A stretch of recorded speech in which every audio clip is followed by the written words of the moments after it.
Hello, welcome back. So if you're following along in the last video, you will have hopefully appreciated that incidents and even like near-miss events are a great learning opportunity to improve care for patients. And so in this video, we're going to dig in a little more and we're going to talk about incident learning programs. So how do you develop a program and run one that is effective and is actually going to give you valuable information to drive better care? We're going to study all about that. We're going to learn about some national and international systems out there in the field of radiation oncology. All right, here we go. So let's start with this paper of ours that was published in May 2018. And it describes incident learning in detail in the context of radiation oncology. And I want to focus in on this one first figure, which shows the process of incident learning in a sort of workflow diagram.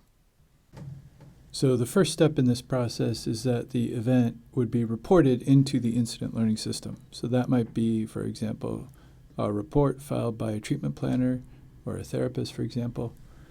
Then that report goes into some kind of a triage system. You have to decide, is it a major incident that needs immediate investigation and action, or can it go through sort of a slower process? So that might include an initial analysis by somebody who knows what the situation it is, and then it might get presented at a quality assurance committee. The committee might decide if this is a serious event that it warrants more investigation, maybe even at the level of a root cause analysis. Or if it's a minor event, maybe it can be handled through a little bit of further analysis and a tracking to look at recurrent issues that come up that are more minor in nature. In any case, there needs to be some feedback. So that feedback might include some presentation at a department meeting or an M&M. And there needs to be some feedback loop. So there needs to be an action plan and feedback to the reporter or to the professional group that was involved. So that's really important to close this loop of learning.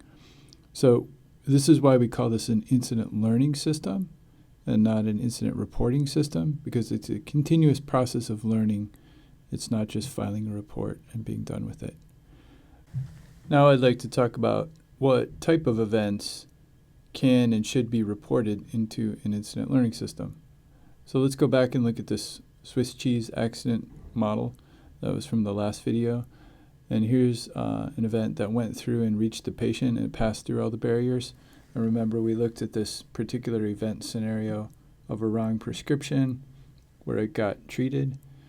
The other alternative way this might play out is, for example, in that event, it might have been caught before the patient was treated in some way. And then that we would call a near miss.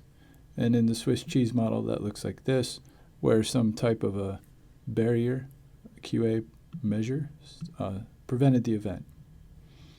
Another way to understand this is through this theory of processes. So I'm going to draw a triangle here. At the top are major accidents, big problems that happen relatively rarely. But for every major accident down below it, there are many more incidents of minor injury. And then let's look below that. There are many more even incidents that are near misses. And there's another layer under that, which is unsafe practices. So this system is called Heinrich's triangle, dates back to the 1930s from manufacturing. And it indicates that for every major accident, you'll have many, many more near misses. The ratio is something like 1 to 300. That's actually been measured in different areas of healthcare, like blood transfusions. So if we look back here to this incident learning workflow process, I'd like to make a couple points. First, this process should be able to handle both incidents and near-miss events. When you think about the volume of data coming through, it can be quite large, high volume. So that typically means it should be an electronic system in order to handle that. We might get as many as 25 reports in a week. These are near-miss and unsafe condition type reports. Also related to that, the system should be department specific You can try to use a hospital-wide system for such an activity, but because of that learning loop and all the detail that needs to go into the analysis of these many events, it's better if it's specific to the clinic, to the unit. And there are data from other number of centers that demonstrate that the value of incident learning is better if it's a specific system for that department. It might be a little bit overwhelming to think about running an incident learning system like this. Fortunately, there are some tools that can help with this. There are a couple of systems available that are tailored for radiation oncology. Here's one, the Radiation Oncology Incident Learning System, ROYALS, sponsored by ASTRO and AAPM in the US. It was launched in 2014, and I'll say a bit more about that in a minute. There's another international system sponsored by the IAEA. It's called Saffron, and you should be able to click on this link in the video to find out more. Let's look at what you actually see in clinical practice running one of these systems. First, let's look at just the number of reports that are filed and investigated. Here is data from our clinic showing the number of reports filed each month. And you'll see that it grew initially over time when the system started, and then it reached some kind of stable value of roughly 100 reports per month, so roughly 25 reports per week. And that seems like a lot until you realize that it's including these near miss and unsafe conditions. Again, going back to the point from the last video, that the more reports that are filed, the safer things are because you learn from the incidents and fix the issues. The process of incident learning also affects the culture, the safety culture of a department. And here's data that shows that from our own institution.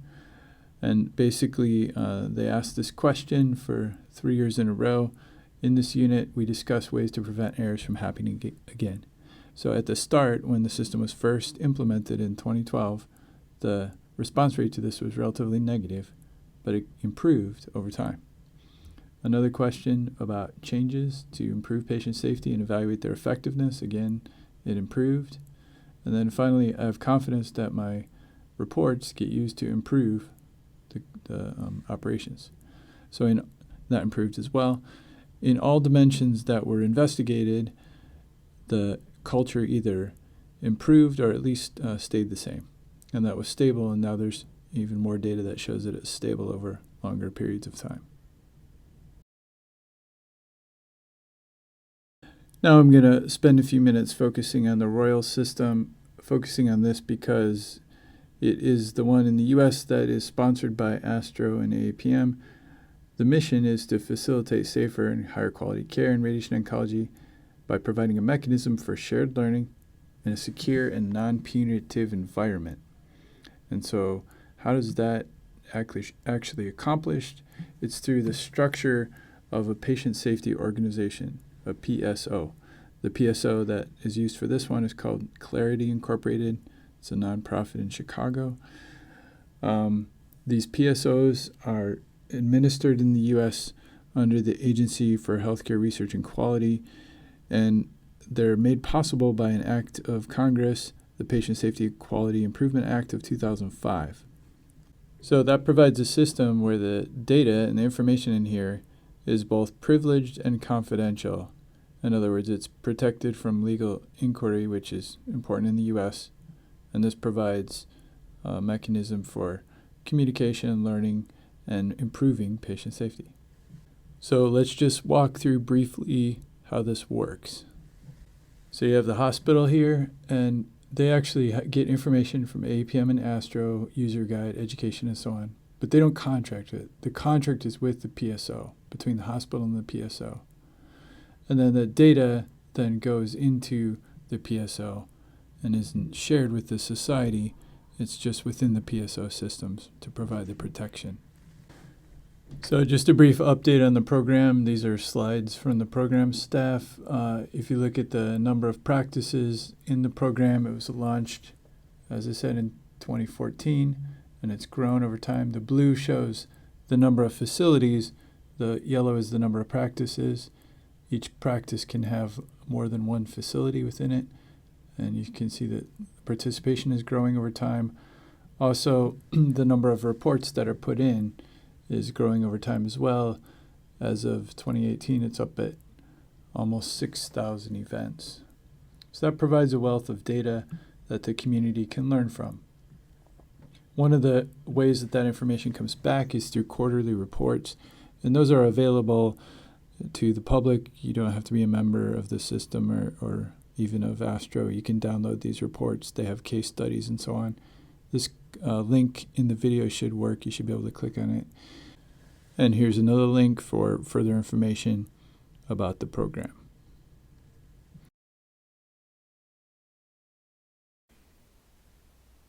All right, so with that, hopefully you understand a little bit more about the whole process of incident learning and how it's really being applied now in radiation oncology context. I'm going to leave you with a few more references. This is a vast area of research that extends all through healthcare and even outside into other areas. I've been to conferences of nuclear power operators where they talk about things like this, and they're very, very skilled, and they use these techniques all the time to make better practice of what they do, and it's being used in healthcare too. All right, we will see you in the next video.